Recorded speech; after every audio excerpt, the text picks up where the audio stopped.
Hello everyone, we're Group 7 and our product is Sequence Smart Glasses. So moving into the agenda, we're going to be talking about the 3D model with description, design, and features, and then talk about our company and the organizational hierarchy along with technical and administrative. Next, we're going to be talking about the financials. We're going to give a snapshot and then move into the income statement, balance sheets, financial needs, and break-even analysis. Then we're going to be talking about marketing and sales with customers, demographics, sale locations, marketing strategy, and competitors. And then finally, the business operations such as our layout, operational plan, faculty, and impact. So the first thing we're going to talk about is our models. As you can see, there's the two pictures here. One is the blueprint drawing and one's a 3D model. And the key feature of our product is on the side, the lenses can be adjusted using a syringe mechanism which changes the prescription. This is a cost-effective, durable, and sustainable alternative to traditional glasses.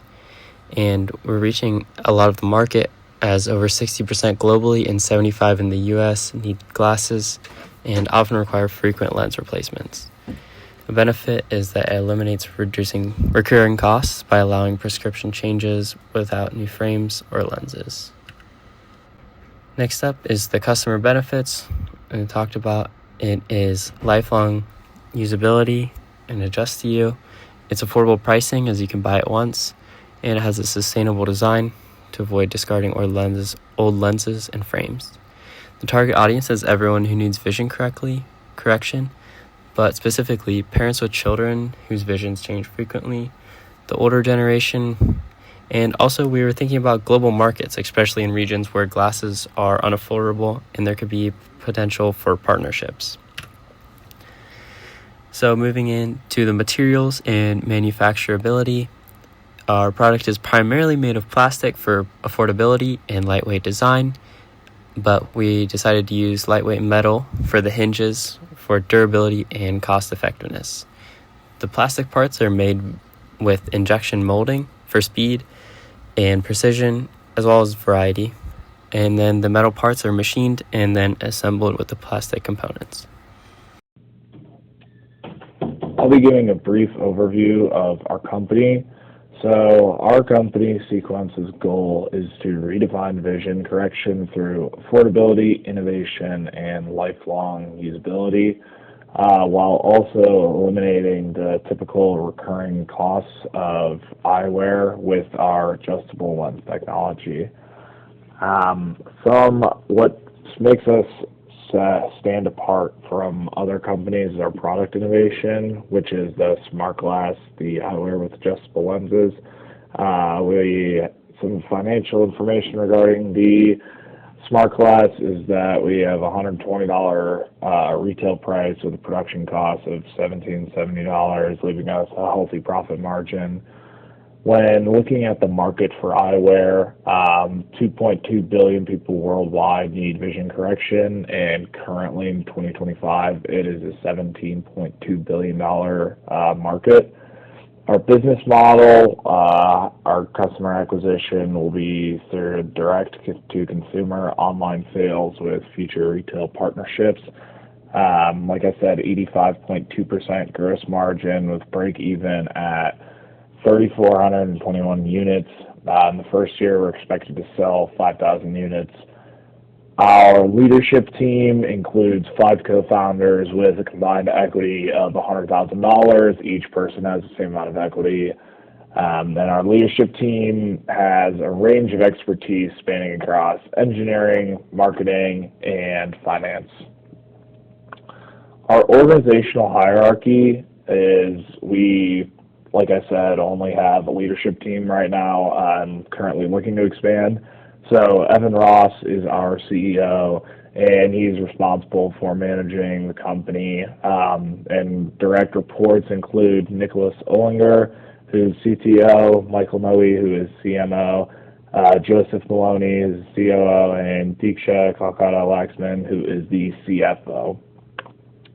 Going over our technical leadership overview, Product design and development is Nicholas's responsibility. So he's responsible for the design of the adjustable lens mechanisms, any production processes, including our CNC machining and injection molding, and then ultimately assembly as well, and also quality control regarding how well our product works. As far as the financial structure of our company, that is Deeksha's responsibility. So she is tasked with managing $430,790 in startup capital. She has to determine the unit costs and sale prices and constantly update our yearly financial projections. As far as the marketing strategy goes, that is my responsibility. So I'll oversee all brand and sales efforts, oversee any kind of social media campaigns that target adults, and also handle any kind of traditional marketing through television ads, print media for kind of that older demographic. As far as administrative leadership goes, like I said, Evan Ross is responsible for the Chief Executive Officer position. So his focus is on the strategic vision and the direction that the company's going in, as well as managing the team of other co-founders. And he also handles any kind of stakeholder relations, so any outside investors, and also a little bit of sales, but in a more grand scheme, and also brand positioning and company expansion efforts when the time comes. Finally, Joe Maloney is our COO, and he's in charge of operations management, so that includes anything like production facility oversight, supply chain management, and logistics, any kind of regulatory compliance that we have to follow, as well as workforce planning in our warehouse, and operational efficiency. Here is the financial overview of our product. We are selling the product at $120 per unit, and our manufacturing cost is about $17. In year one, we are projecting 5,000 unit sales with monthly growth of 40 additional units. Our total investment requirement is around $430,000, which covers all of our expenses. Next, coming to our income statement projections, we expect to generate about $600,000 in gross sales, and after accounting for our operating cost, which is coming up to $350K, our net projected income is $107,000 after 25% tax rate. Next, for our balance sheet projection, our total asset, which stands at $430,000, including current and fixed assets, is balanced with our liability. When it comes to our liability in equity, $100,000 is funded by our founders, split equally amongst 5 co-founders, and we are looking for a loan of $330,000, which will maintain a healthy capital mix. Our financial needs statement shows a capital requirement of $430,000 as mentioned in our balance sheet, and this is the use of funds, and our major allocation is going to be for the production equipment, which is coming up to $250,000. And finally, for our break-even analysis, we are looking at 3,421 units as our break-even point, which will be reached in early October, and it will take approximately 10 to 11 months after our launch to break even.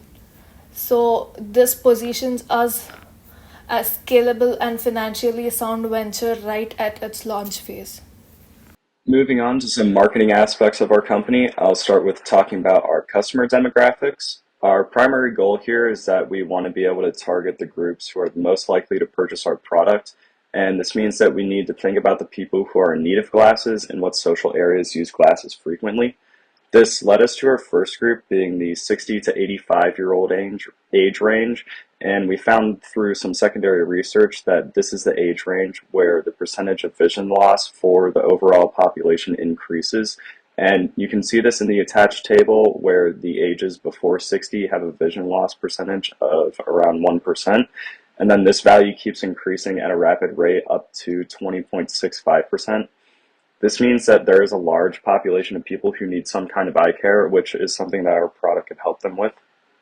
Our next group that we want to target are the frequent travelers who have vision correction assistance already.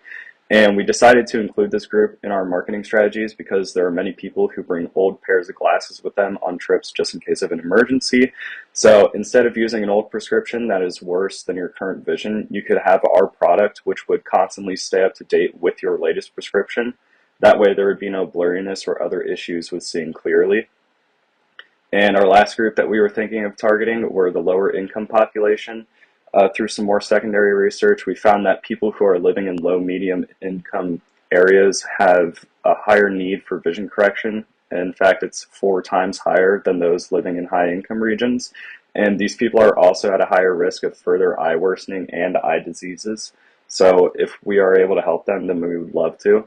And then other than these specific demographics, we would also like to be promoting our product to the average adults who need vision correction.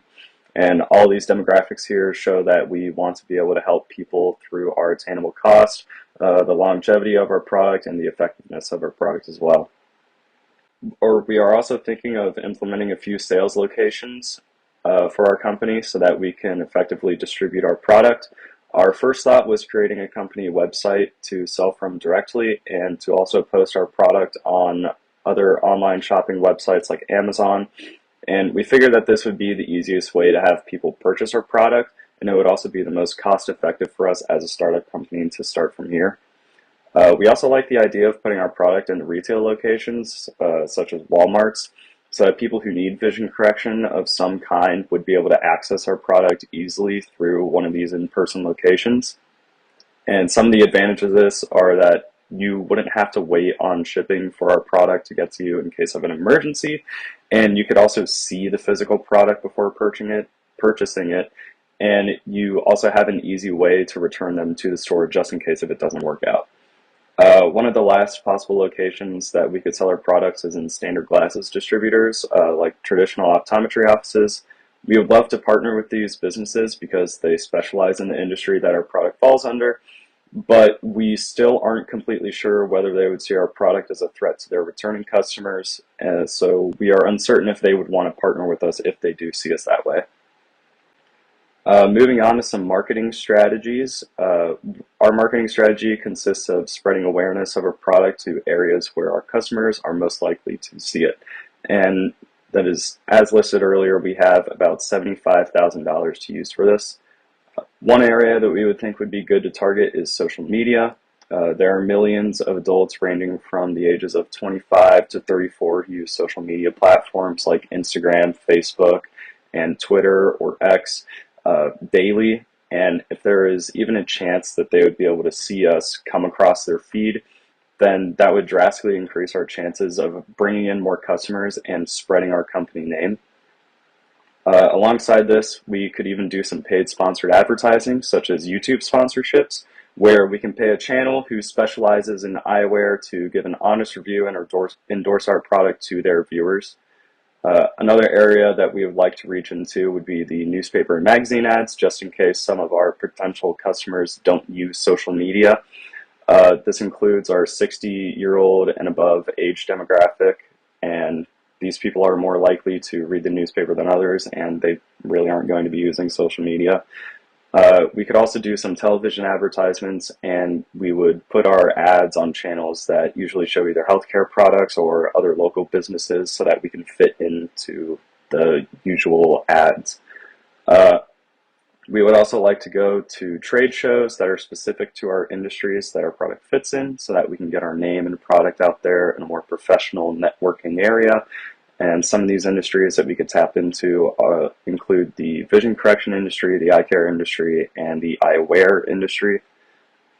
So now, moving forward, I would like to talk about who our main competition is. Now, we don't have too many direct competitors. In fact, there's really only one that we could find who is currently on the market, This company is called Prima Focus, and they have a product that is very similar to ours.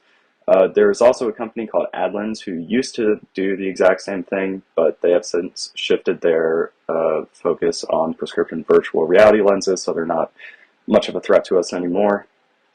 Some of the issues that we found with Prima Focus came mainly from their customer reviews that we discovered. A lot of customers, they have had very similar issues with the design and the quality of the product, thinking that it looked ugly and it felt very hollow and cheaply made. So we plan to differ from them by using higher quality plastics in our injection molding process, as well as having a minimally invasive technological design so that the glasses don't look too bulky or oddly shaped. Their customer service was also something that users were complaining about when they were trying to get a refund for their purchase. Their team would always try to offer discounts and promotions instead of a full refund, which we believe is unfair when you're purchasing from something online. For our company, we would like to implement a money-back guarantee if they use the product and it isn't what they were expecting within 2 weeks of delivery. This way they don't feel like we are taking advantage of them in any way. And once again, we aren't really sure whether or not traditional glasses distributors would want to partner with us or if they would see us as competition who are going to take their customers away. So depending on how they see us, they could be a potential competitor for our product.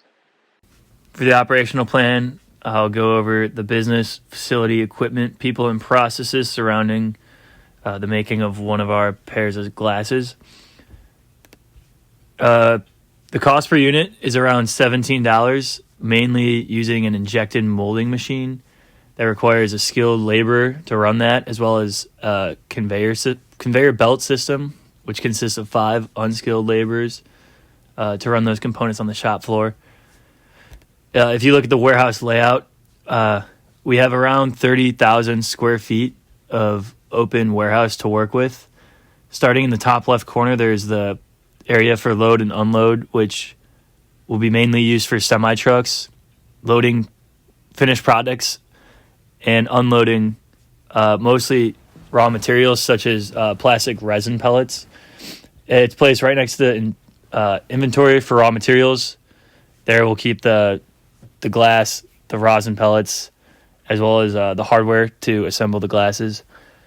From there, they'll get suction. The rosin pellets will be taken over to the right, suctioned into the injection molding machine, dried, and then molded into the glasses. From there, as they finish, they'll be taken onto the conveyor belt, in which unskilled laborers will add the hinge hardware, the lenses, packaging, and then at the end, it'll be dumped into the inventory of finished products. And then right next to the shipping dock, in which they will be taken out. The location of our facility is in Dayton, Ohio, which gives us a lot of access to highways, Interstate 75 and 70, which will allow the sunglasses to be transported by semi-truck fairly easily. Also in a central location in the Midwest, makes it easier to reach other areas of the United States. The cost for this facility is around $50,000 of rent, $10,000 for maintenance, $10,000 for utilities, and $5,000 for insurance. Like I said, we're in Dayton, and there's no storefront needed because most, if not all, of our sales will be done online and then delivered to wherever they need to go. The impacts our operation will have mainly target people who wear prescription glasses and need them changed over time. They will only need one pair of ours as long as they don't break, and they can adjust the lenses to adapt to whatever correction they need. This will help people around the world who are less fortunate and do not have access to eye doctors or prescription glasses every time their vision needs correcting. So there will be a global impact for people around the world. It'll be an easy solution to have corrective visioning. And environmental, in an effort to reduce waste, all the excess plastic from the glasses can be recycled back into the injection molding machine, and from there can be remelted and make new frames. And that is the environmental effort that we are making, and that'll sum up the operational plan.